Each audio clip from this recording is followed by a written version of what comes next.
going to be there and you're going to be like, hi, it's me again. Yeah, exactly. Hey, I'm still here. Remember me? I'm still here. So that brings me to my next question. What is the average turnaround for a full wedding, full wedding gallery to be delivered? Like, what is your timeline for delivering a full wedding gallery to a client after a wedding? So I get like really excited after I do a session or a wedding. So I'm just gonna put into like specifically like a wedding that I did last year. I had a wedding October 5th. I was a second shooter, not even like a main shooter. So I was just like so excited to see what images were here because the photographer that I worked with, she allowed me to edit my own photos. So of course I was like, all right, sure. So I drove home an hour and almost a half probably. Drove home and it was like probably 2 a.m. and I'm editing the whole gallery. So like give or take, depending on like how, especially like how my workflow is, if I'm super busy, like wedding season, like I keep telling my friends, you're not going to see me through August to November because I'm just going to be so busy with like weekend or like every weekend is going to be either 1 or 2 weddings. So I started out telling people that it's going to take like a month. But now that I've been realizing that I'm booking so much, I kind of want to give myself a leeway, like just in case if I need it to be like a few months. But then of course, like if time does like, I need to tell them a little bit later, like I'm just going to let them know and be like, hey, it's going to be a little bit later, but they're coming. Like, here's some samples. Right. No, that's really good. That like a lot of times photographers forget to tell their clients how long their albums or their gallery is going to take. I've kind of narrowed it down to 2-3 week time frame, but you're right. This year, with the way the situation is now, everything being pushed to August to November to maybe December, you know, your galleries and final products are going to take 2 weeks longer just because we have 3 in a weekend, 4 in a weekend. Yeah, exactly. 3 days to edit, and you got to go back out again and shoot 3 more. So, you know, exactly. One thing that people need to understand is just be patient with your photographers and understand that there's a lot of work going on. You will get your stuff. You'll get your previews. I've done it too. I've come home. I've uploaded. I'm like, oh, these are going to look so good. I'm so excited. And I know. And you're like, edit a few and send them over. It's like 3 a.m. They're like, I don't care what you think. It's 3 a.m., but here's your photos. So yeah, you're probably sleeping, but here you go. It's a nice little surprise to wake up to in the morning. Exactly. So what is a good amount someone should budget for when they're booking a photographer for their wedding? So a lot of times, you know, clients will come to a photographer and say, hey, my budget is $1,000. And for most of us, that's really hard to work with because we have to, we have to go ahead and, you know, purchase an album if they want it. Say, you know, they come to you, say, I want $1,000. I want an engagement session, 3 albums, save the dates, and a full coverage. And you're like, don't know if that's possible. So what is your average, you think, is a good number for a couple to budget if they say want the full shebang for a photographer for their wedding and full day coverage and stuff like that? I mean, for full day coverage, I like, at least for my packages, I don't know about you, but I do 10 hours for full day because it gets really tiresome, especially because you're like trying to capture like everything and every angle.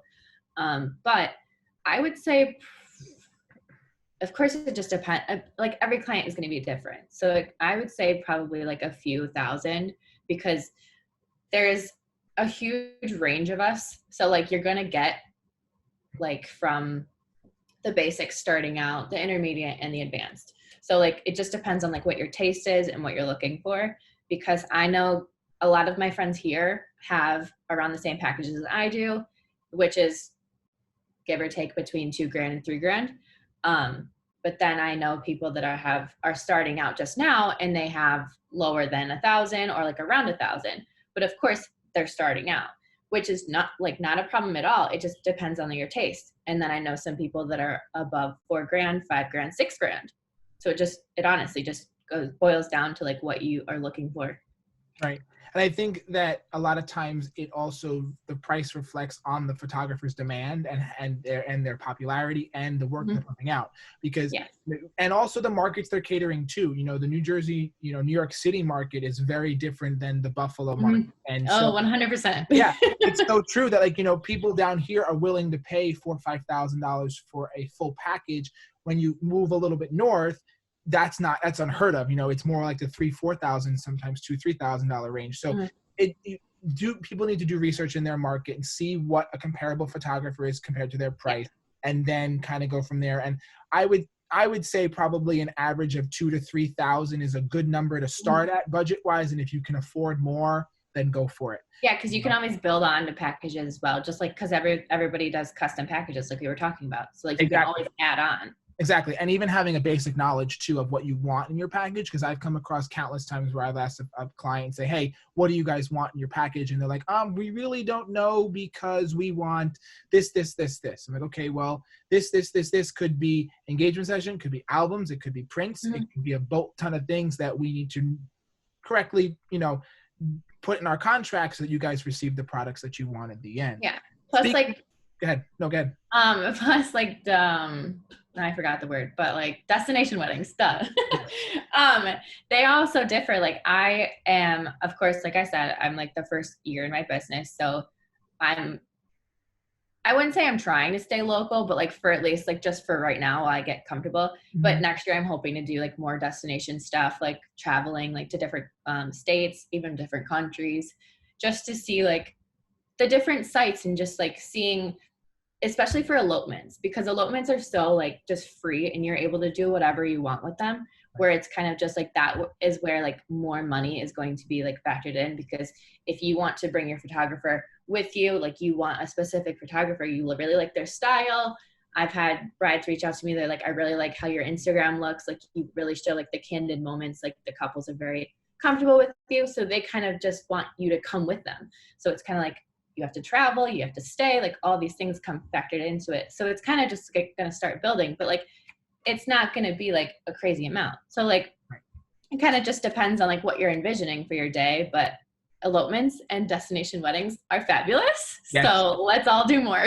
I agree. Do more of those, but bring us cold folk to the warm climates, because yes, I want to go to like Cali or something. Take me somewhere else around the snow. I want to get out of here. Tropical islands, Florida, book us, Jamaica, anything. Don't care. Just get us out of the cold. It's gonna snow this week. I gotta get out of here. Yep. No, but it's so true though. Like, people don't realize that, there are, if you decide to do a destination wedding and you want a photographer to come with you, you have to know that you have to put that in your budget, being travel fees and room and board and stuff like that. They may cut you a deal on some cases where if they can drive to the wedding versus flying, if they're willing to help, say, listen, we'll just pay for our room and board and we'll cover food costs, stuff like that.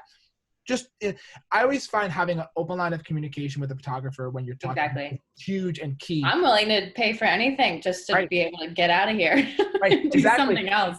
And I think it's what also a lot of people forget too, is that we want to get out there. We want to explore areas and we want to expand our portfolios. And one ways of doing that is shooting destination weddings. Because to me, I don't care what anybody says. To say that I've shot a destination wedding is one of those things you check off your photographer's checklist as in your early stages of building your business. And to turn into one of those is just a dream come true. I would love to just do destination, like so many. I would love to just be able to just be like, you know what, I'm just going to live out of a hotel room. Right. Like, hey, this week I'm in Paris. Next week I'm in the week after that I'm in Bali. And the week after that I'm back in the States. It's just like, no big deal. No big deal. It's just casual. It's just my business. But whatever.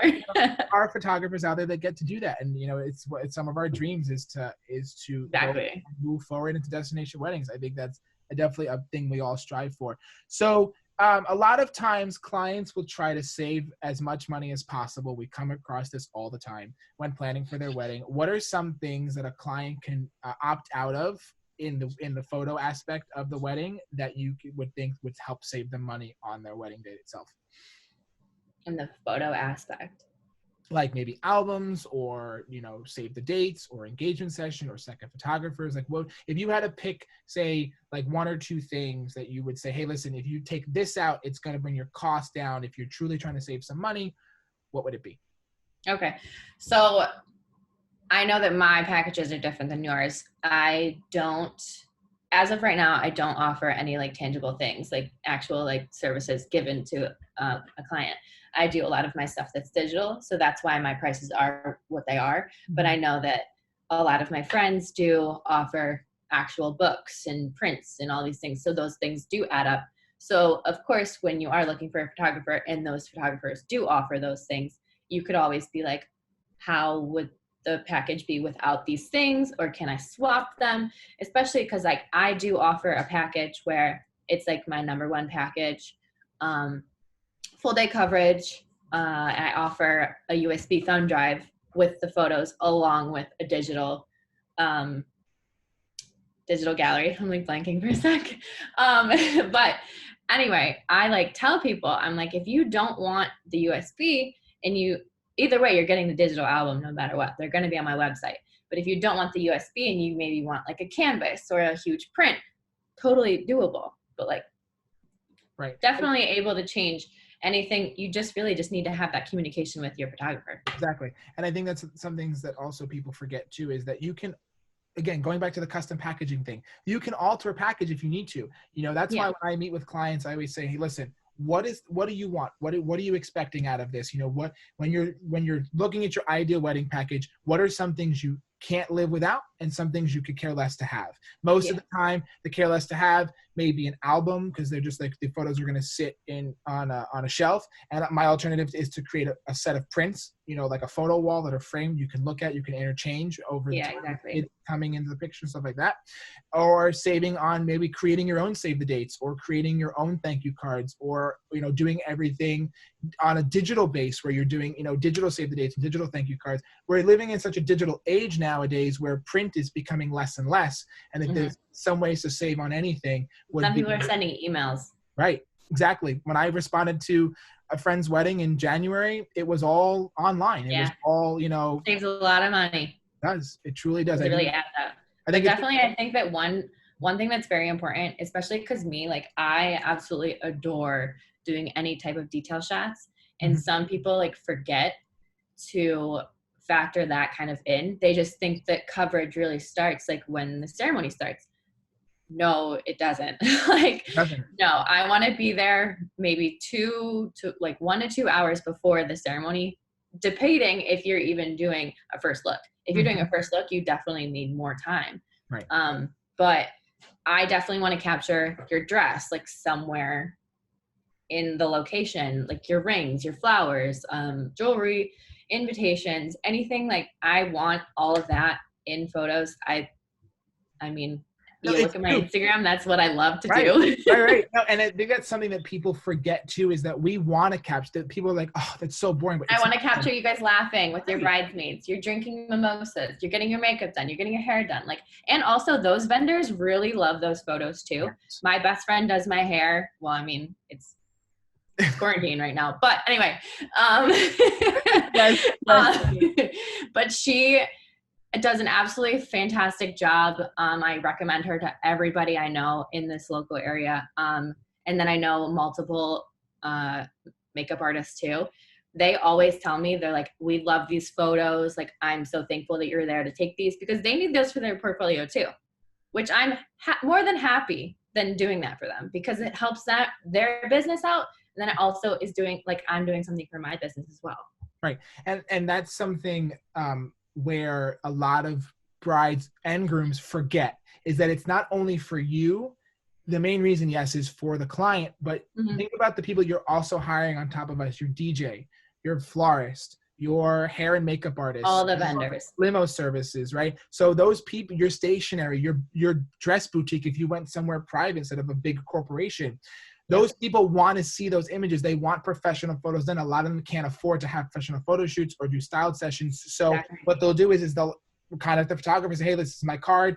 Shoot me over the gallery when you're done. And for us, it's a simple click and send of a button and an email. Say, hey, the gallery from so-and-so's wedding. We'll go ahead and send you the images. And I think that's something really important to keep in mind, is it's not only are we catering for you as the main client of the day, but also when we do a full day coverage from prep to the end of reception, we're also able to give photos to every other vendor that you're involved with. Everyone puts in so much work, especially florists. Oh my goodness. I couldn't even imagine. Yeah, I can't even match my own house. yeah, right? Get on a wedding day. So what are some things, now that we've kind of talked about things they can opt out of, what are maybe some things that you would suggest not opting out of, or suggest a client do get for their wedding day when it comes to setting a package for their wedding, for photography? I mean, no matter what, I feel like you should always extra coverage because you never know if anything could happen. You want to have extra time. Plus, like, it just gives it more like less stress because you don't want to be like, especially for the people that like, I know that it's more of like a traditional thing to not do a first look, but when people do tell me that they want a first look, that gives me like, it kind of like eases my own stress too, because then you have more time in the beginning of the day to obviously do all the details, then go to the first look. And then you have that time to do the bridal party shots, like more like creative things. And then you have the cocktail hour where they can decide if they want to use half of it for photos, all of it for photos, or none of it for photos. Because if you miss something in the beginning of the day, you always have that leeway of time at the end. So I would say that extra coverage is very, very important. Yeah, I feel like that's the most important thing. No, I agree 100% on that. And one time I met with a bride a couple days ago, about a week ago. And when I met with her, she had said to me, you know, oh, well, when I asked her when her ceremony was, what her cocktail was, it was back to back to back. It was ceremony, cocktail, and yeah, it gives like no time for family photos. Right, and no first look. So I said to her, I said, before we move on, I need to let you know that if you decide to go forward with this set of schedule, you're gonna miss your cocktail hour. Your family's gonna miss the cocktail hour. You're gonna miss your cocktail hour its entirety, and your bridal party's gonna miss part of the cocktail hour. She's like, okay, I'll talk to my fiance. I'm okay with it, but we'll see. And then about a day or so later, when she emailed me back to book for the wedding, she said to me, she goes, okay, so I talked to, his name is David. I talked to David, and David said, no, we're not doing, we're going to do a first look so we can have the cocktail hour. And I think that's a huge lift off our shoulders. It's less pressure, it's less rush, and we can do everything we need to do. It gives us more hours in the day. And also the bride and groom doesn't rush either. You know, they like we said earlier, the day flies by so fast. Yeah. And if you're butting everything up together from 2 to 6, everything's happening in 4 hours. You're like, okay, well, where those 4 hours go? By the time you get to reception, you're like ready to pass out because you're so tired from moving along throughout the whole day. Okay, so a couple last questions I have for you. Any other advice you could give a bride or groom when shopping for their photographer? Any last minute words you can be like, hey, this is something you guys should remember to think about when you're shopping for your photographer for their wedding? I would say definitely do your research like we talked about. Definitely be in contact with anyone you reach out to. Even if it's you reach out to, I know Wedding Wire and The Knot, I think I'm not engaged looking for a photographer, but I don't know how it works on their side. But I've heard in the more recent weeks that it kind of like sends out an automatic message to a lot of photographers. So with me, when I get a lead from Wedding Wire or The Knot, I'm always very excited. Like I'm always like, oh yay, cool. I can't wait to like get to know you. But then they kind of just like fall off. And it's kind of like, I wish people would just keep communication with me and be like straight up with me and be like, hey, we ended up going with another photographer. Like, sorry, but like not even saying like you have to. It's just like out of the kindness of your heart, just being like, cause I'm in the dark. Like, I don't know, but courtesy too. When you've reached out to a photographer, regardless of whether you're going to book them or not, even meet with them, if you've reached out to them, remember who you reached out to and just let them say, listen, so sorry we never got a chance to meet. If you never meet, we went in other directions, no problem, because most of the time photographers will see the date. If they're available, they'll put it on hold for you. Exactly. That's exactly what I do. Right, especially when you meet with them, and if you've met with them already, or you've chatted about details, and you, again, decide to move in another direction, someone gave you a better deal, or whatever the case may be, alert the photographer, and this goes for vendors in general, DJs and florists and anybody, really. Let these people know because they're waiting to hear back from you. And my thing is, one of my biggest pet peeves is when I meet with a client or I get an inquiry from a client and then they go dormant and they don't respond back to me at all. And at that point, we assume you've moved on, which is perfectly fine. But then if you come back to us and say, hey, listen, a month or two later, we're sorry, all these things have been happening, and they don't have your date available, don't get mad at them. Don't expect them to hold your date when you don't do your part and say, here, this is the current situation we're dealing with, and all that stuff like that. So that's very, very important. I think that's a very commonly message that a lot of people don't quite understand, is that we're people too. We have businesses to run, and we have tons of clients that come into us asking. Like, this is our livelihood. Right. And, we want to be there for you in your wedding day, but if you need to give us that common courtesy and let us know about, you know, what your decisions are as far as hiring our companies. Okay, so where can people find you? What is your social media, your website, all that fun stuff, so that, you know, we can, you know, get you out there? My website is BrittanyFordPhotography.com. My Facebook is Brittany Ford Photography, along with my wedding wire and a knot. Basically everything's Brittany Ford Photography, except my Instagram. It's at Brittany Ford Photo. Yeah, I think my Pinterest is the same. A lot of it is basically the same, but Instagram is the only one that's just specifically photo. Oh, that's awesome. All right, guys. Well, that wraps up today's episode of Pro Tips with TRP Photography. Thank you, Brittany, so much for coming out tonight, taking some time. Of course. Thank you for asking me. Oh, you're very welcome. And I'll talk to you soon.